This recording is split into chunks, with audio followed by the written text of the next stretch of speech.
اگر این سوخت رو نتوانیم در داخل کشور تولید کنیم باید دست دراز کنیم طرف آمریکا। ইরানের সর্বোচ্চ ধর্মীয় নেতার ৩৭ বছরের শাসনামলে অসংখ্যবার আয়াতুল্লাহ আলী খামেনির ওপর হামলার চেষ্টা হয়েছে।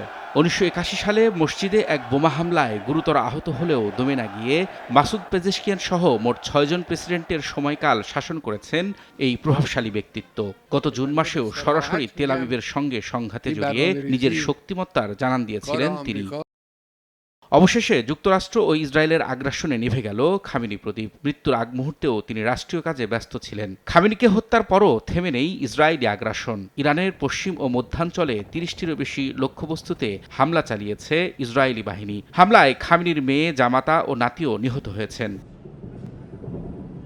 তেহরানে ইসরায়েল ও যুক্তরাষ্ট্রের চালানো যৌথ হামলায় ইরানের সর্বোচ্চ নেতা আয়াতুল্লাহ আলী খামেনির রাজনৈতিক উপদেষ্টা এবং দেশটির প্রতিরক্ষা পরিষদের সেক্রেটারি আলী শামখানি নিহত হয়েছেন। এছাড়া ইরানের সেনাবাহিনীর প্রধান আব্দুল রহিম মুসাভি এবং প্রতিরক্ষামন্ত্রী আজিজ নাসির জাদে নিহত হয়েছেন বলে নিশ্চিত করেছে ইরানের গণমাধ্যম। ক্ষমতার শূন্যতা সামাল দিতে অন্তর্বর্তী নেতৃত্ব পরিষদ গঠন করেছেন ইরানের জাতীয় নিরাপত্তা পরিষদের সচিব আলী লারিজানি। পরিষদে প্রেসিডেন্ট মাসুদ পেজেশকিয়ান, বিচার বিভাগের প্রধান গোলাম হোসেন মোহসিনি এজি এবং গার্ডিয়ান কাউন্সিলের একজন আইনবিদ রয়েছেন। সংবিধান অনুযায়ী নতুন সর্বোচ্চ নেতা নির্বাচিত না হওয়া পর্যন্ত এই পরিষদ রাষ্ট্র পরিচালনার দায়িত্ব নেবে।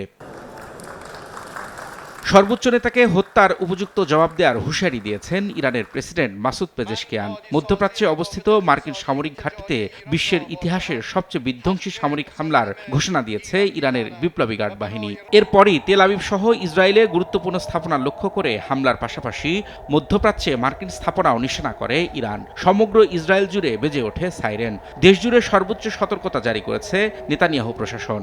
তবে ইরান জুড়ে আরও তীব্র হামলার হুঁশিয়ারি দিয়েছেন মার্কিন প্রেসিডেন্ট ডোনাল্ড ট্রাম্প। ট্রুথ সোশ্যালে তিনি জানান, এমন হামলা চালানো হবে যা এর আগে ইরান কখনোই দেখেনি। রবিউল ইসলাম আওলাদ, সময় সংবাদ।